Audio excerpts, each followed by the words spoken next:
لو أنزلنا هذا القرآن على جبل لرأيته خاشعا متصدعا من خشية الله.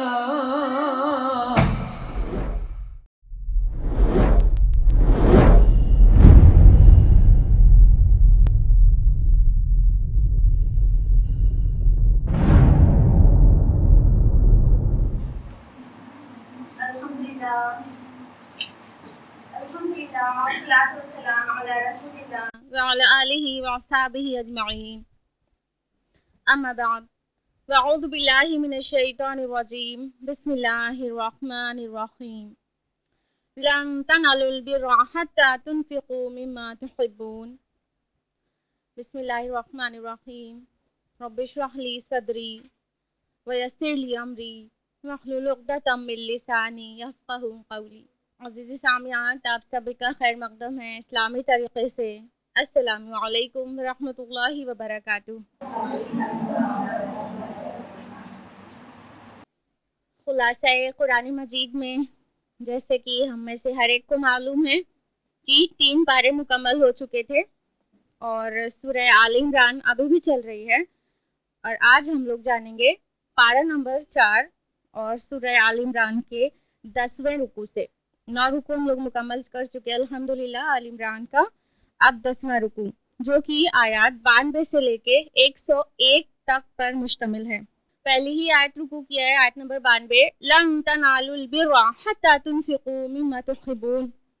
ہرگز نہیں پہنچ سکتے ہو تم نیکی کو جب تک نہ خرچ کرو اپنی پیاری چیز میں سے کچھ. سورہ بقرہ کی آیت نمبر 177 میں ہم نے جانا تھا کہ جو نیکی کا اولین مظہر ہے وہ ہے انسانی ہمدردی، اور سورہ بقرہ کی آیت نمبر 267 میں ہم لوگوں نے جانا تھا کہ اللہ کی راہ میں ردی اور بیکار چیزیں نہیں خرچ کرنا ہے بلکہ اچھی چیزیں خرچ کرنا ہے، پاکیزہ چیزیں. اور یہاں پہ تو کہہ دیا گیا کہ اپنی محبوب چیز خرچ کرو تب جا کے نیکی کی ہائٹ کو پہنچ پاؤ گے. یعنی اگر اپنے کو نیک کہلانا ہے تو جو چیزیں عزیز ہیں، محبوب ہیں، وہ خرچ کرو اللہ کی راہ میں.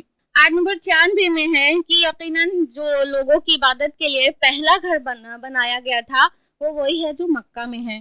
اور آیت نمبر 97 میں ہے کہ وَلِلَّهِ عَلَى النَّاسِ حِجُّ الْبَيْتِ مَنِ اسْتَطَاعَ إِلَيْهِ سَبِيلًا.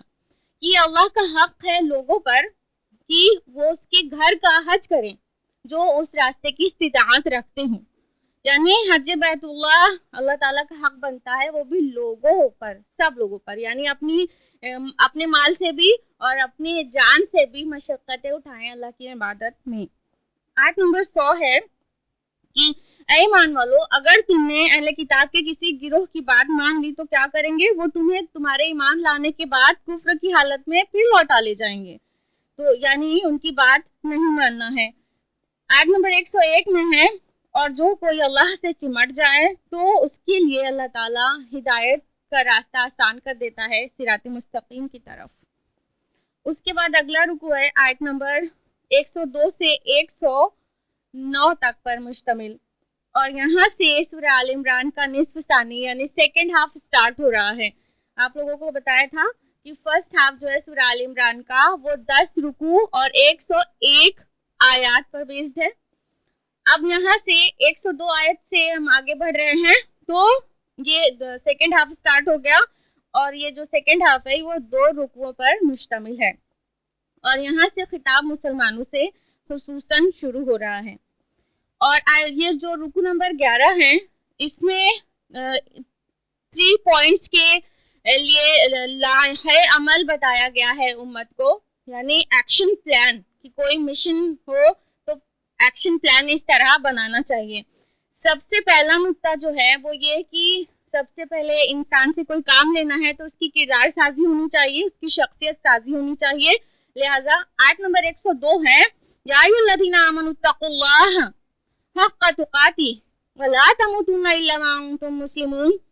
اے لوگوں جو ایمان لائے ہو اللہ کا تقوی اختیار کرو جیسا کہ اس کے تقوی کا حق ہے، اور دیکھو تم میں سے کسی کو موت نہ آنے پائے مگر حالت فرما برداری میں، یعنی مسلمان ہی مرنا. تو جو سب سے پہلا پوائنٹ ہے وہ یہ کہ تقوی اختیار کریں. انفرادی حیثیت سے ہر ایک کے اندر تقوی ہونا چاہیے. اور اس کے بعد جو سیکنڈ پوائنٹ ہے جو ایکشن پلان کا وہ ہے کہ اجتماعیت اختیار کرو. اور آیت نمبر 103 میں فرمایا وَاعْتَصِمُوا بِحَبْلِ اللَّهِ جَمِيعًا وَلَا تَفَرَّقُوا کہ اللہ کی رسی کو مضبوطی سے تھامو اور فرقے نہ بناؤ. اور رسول اللہ صلی اللہ علیہ وسلم کی صحیح حدیث سے معلوم ہوتا ہے کہ قرآن مجید ہی اللہ کی رسی ہے. تو یوں جو سیکنڈ ایکشن ہونا چاہیے وہ یہ کہ اجتماعیت ہونا چاہیے, تفرقے میں نہیں پڑنا چاہیے. نمبر 3 جو نکتہ ہے وہ یہ کہ اب وہ جو ایکشن ریکوائرڈ ہے اس کو اس طرح سے لے لو. آیت نمبر 104 ہے اور تم میں سے ایک جماعت ضرور ایسی ہونی چاہیے جو خیر کی طرف دعوت دیتی ہو اور نیکی کی طرف بلائے اور برائی سے روکے, اور یہی لوگ فلاح پانے والے ہیں. یعنی سوسائٹی میں کچھ لوگ ایسے ضرور لازماً ہونا چاہیے جو لوگ فل ٹائم دعوت کا کام کریں, ان کا کام ہی ہو دعوت اللہ, اور کوئی ان کا دن بھر کی مصروفیات ہی نہ ہو سوائے دعوت اللہ کے. ان 3 آیات کے اندر آیت نمبر 102, 103 اور 104 کے اندر سمجھ لیجئے انقلاب کا پورا لائحہ عمل ہے. یعنی کہہ سکتے ہیں کہ master key to bring revolution in the society. اس کے بعد رکو نمبر 12 ہے جو کہ آیات 110 سے 120 پر مشتمل ہے, اور آیت نمبر 110 ہے کنتم خیر امت اخرجت للناس تعمرون بالمعروف وتنہون عن المنکر وتؤمنون باللہ کہ تم خیر امہ ہو, تم سب سے بہترین لوگ ہو جو لوگوں کے لیے نکالے گئے ہو. اخرجت للناس لوگوں کے لیے پیدا ہی کیے گئے ہو, اور تم حق کی طرف بلاتے ہو اور برائی سے روکتے ہو اور اللہ پر ایمان رکھتے ہو. تو یہاں پر ایک عام اعلان ہے کہ سب کو یہ کام کرنا ہے. تم سبھی خیر امہ ہو, you are the best of the people, آپ سب سے اچھے لوگ ہیں. آپ کا جو جاب ہونا چاہیے وہ یہ کہ حق کی طرف بلائے اور برائی سے روکیں. تو آپ سوچ رہے ہوں گے آیت نمبر 104 میں کہا گیا کہ کچھ ایک جماعت ضرور ایسی ہونی چاہیے, اور یہاں پہ کہا گیا کہ سب کے لیے. تو اس کو اس طرح سے سمجھ سکتے ہیں کہ گویا یہ آیت نمبر 110 ہے وہ عوام کے لیے, سب کے لیے, ہر انسان کو یہ کام کرنا چاہیے, حق کی طرف بلانا اور برائی سے روکنا, ہر ایک مسلمان کو جو ایمان کا دعویٰ کرتا ہے اور قرآن کا حامل ہے.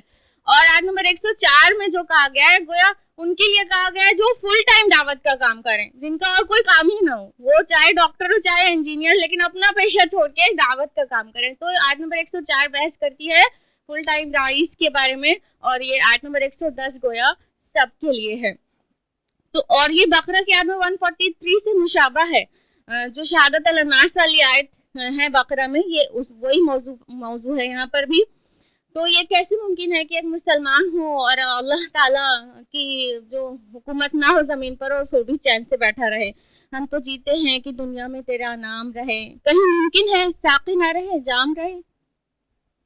آیت نمبر 111 میں ہے کہ اے مسلمانوں یہ تمہیں کوئی نقصان نہیں پہنچا سکیں گے سوائے تھوڑی سی کوفت کے. تو آیت نمبر 112 میں ہے بنی اسرائیل کے اوپر جو ذلت اور مسکنت ڈال دی گئی اس کا ذکر ہے, اور یہ بات بقرہ کی آیت نمبر 61 میں ہم لوگ جان چکے ہیں, یہاں پہ ریپیٹ ہوئی ہے تھوڑے سے لفظی فرق کے ساتھ. آیت نمبر 116 میں ہے کہ جو لوگ کفر پر اڑ گئے ان کے کام نہیں آ سکیں گے, نہ ان کی مال اور نہ ان کی اولاد اللہ سے بچانے میں کچھ بھی. اور پھر آیت نمبر 117 میں یہ بتایا گیا ہے کہ قریش جو اہل ایمان کے خلاف جنگی تیاریاں کر رہے تھے اور پھر اس میں اپنا مال بھی خرچ کر رہے تھے, اس کی مثال کیسی ہے. آیت نمبر 117 سماعت فرمائیے. اور ان کے خرچ کی مثال ایسی ہے جیسے کہ ایک زور کی آندھی جس میں پالا ہو, وہ کسی ایسی قوم کو جا لگے جس نے اپنی جان پر ظلم کیا اور پھر اسے تباہ و برباد اور تہس نہس کر کے رکھ دے. یعنی اللہ کی راہ میں خرچ کرنے والوں کے لیے تو بہت بڑا ریوارڈ ہے, لیکن کفر کی راہ میں خرچ کرنے والوں کا کوئی بھی فائدہ نہیں, مال بھی گیا اور تباہی بھی ہاتھ لگی. آیت نمبر 118 سے 120 تک میں ہے کہ جو اللہ کے دشمن ہے تم ان کو اپنا دوست نہ بناؤ, تم ان کو محبوب رکھتے ہو, حالانکہ وہ تم سے بالکل بھی محبت نہیں رکھتے, بلکہ تمہیں بھلائی پہنچتی ہے تو ان کو بری لگتی ہے, اور تمہیں کچھ بھی نقصان پہنچتا ہے تو بڑی اچھی لگتی ہے ان کو. اس کے بعد رکو نمبر 13 ہے جو کہ آیات 121 سے 129 تک پر مشتمل ہے, اور یہاں سے نوٹس کریے گا کہ سیکنڈ ہاف کا سیکنڈ پارٹ شروع ہو رہا ہے, کیونکہ سیکنڈ ہاف کا فرسٹ پارٹ 2 رکوع پر مشتمل تھا, وہ ہو گیا.